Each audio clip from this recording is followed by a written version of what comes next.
nomine Patris et Filii et Spiritus Sancti. Amen. Magandang umaga sa ating lahat sa mampanig ng buong mundo. Mga nakikinig at nanonood ngayon, atin naman pakinggan ang mabuting balita ng Panginoon ayon kay San Lucas. Glory to you, Lord Jesus Christ. Noong panahong iyon, sinabi ng mga Pariseo at mga eskreba kay Jesus, ang mga alagad ni Juan ay malimit mag-ayuno at manalangin. Gayon din ang alagad ng mga Pariseo. Ngunit ang mga alagad mo'y patuloy ng pagkain at pag-inom. Sumagot si Jesus, pag-aayunuhin ba ninyo ang mga panauhin sa kasalan, samantalang kasama pa nila ang lalaking ikinasal? Kapag wala na ang ikinasal, saka pa lamang sila mag-aayuno. Sinabi rin niya sa kanila ang isang talinghaga, walang pumipiraso sa bagong damit upang itagpi sa luma. Kapag ginawa ito, masisira ang bagong damit at ang tagping bago ay hindi babagay sa damit na luma. Wala ring nagsisilid ng bagong alak sa lumang sisidlang balat. Kapag gayon ang ginawa, papuputukin ng bagong alak ang balat. Matatapon ang alak at masisira ang sisidlan. Sa bagong sisidlang balat, dapat ilagay ang bagong alak at walang makakagustong uminom ng bagong alak kapag nakainom na ng inimbak. Sapagkat sasabihin niya, masarap ang inimbak. Ang mabuting balita ng Panginoon.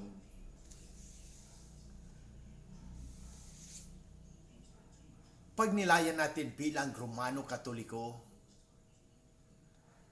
sa mabuting balita at sa unang pagbasa.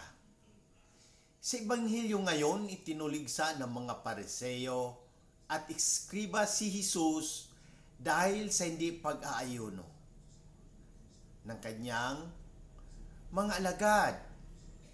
Tumugon si Jesus sa pamamagitan ng talinghaga tungkol sa kasalan. Hindi kailangan mag-ayuno ang mga panauhin habang kasama nila ang ikinasal.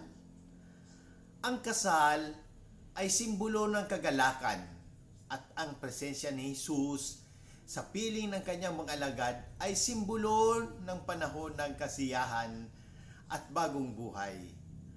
Ang mga talinghaga tungkol sa bagong damit at bagong alak ay nagdadala ng malalim na mensahe. Hindi maaaring paghaluin ang bago at luma. May bagong pananaw at bagong kaisipan na dala si Jesus na hindi maaaring isilid sa lumang tradisyon at kaugalian. Ipinapakita nito na ang panibagong buhay natin ni Kristo ay nangangailangan ng bukas na puso at isipan, handang tumanggap ng bagong paraan ng pamumuhay ayon sa Ebanghelyo. Sa sulat ni San Pablo sa mga taga-Korinto, ipinapaalala niya na ang mga apostol at mga tagapaglingkod ng Diyos ay may mga katiwala ng mga hiwaga ng Diyos. Sinasabi niya na dapat silang tapat sa kanilang tungkulin, ngunit hindi nila dapat alalahanin ang paghatol ng tao, kundi ang paghatol ng Diyos.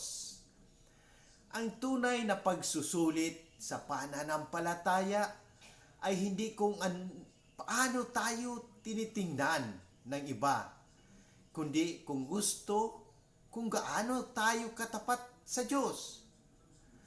Sa ating buhay, madalas tayong mahulog sa pagkukumpara sa ating sarili sa iba o ang pag-alaala sa ating opinyon.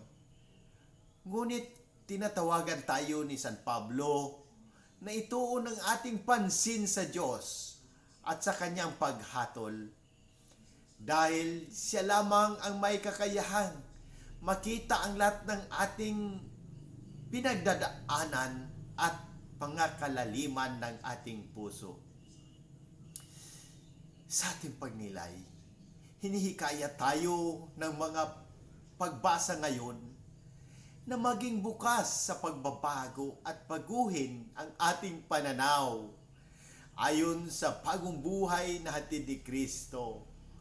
Huwag nating takot na yakapin ang bagong daan na ipinapakita ng Diyos kahit pa ito ay nangahulugang bitawan ang mga lumang gawi o pananaw. Sa paggawa nito, tunay tayong magiging mga tapat na katiwala ng mga biyayang ipinagkaloob sa atin.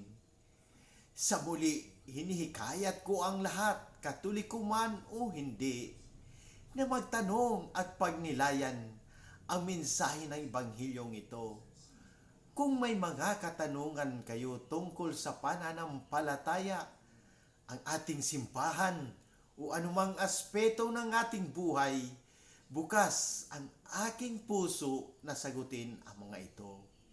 Sama-sama nating pagnilayan at pahalagahan ang habag at pag-ibig ng Diyos na ipinapahayag ni Jesus sa Ebanghilyong ito sa pamamagitan ng ating mga gawain at salita. Naway maging daluyan tayo ng habag at pagmamahal ng Diyos sa lahat ng tao. Amen. In nomine Patris et Filii et Spiritus Sancti. Amen. God bless.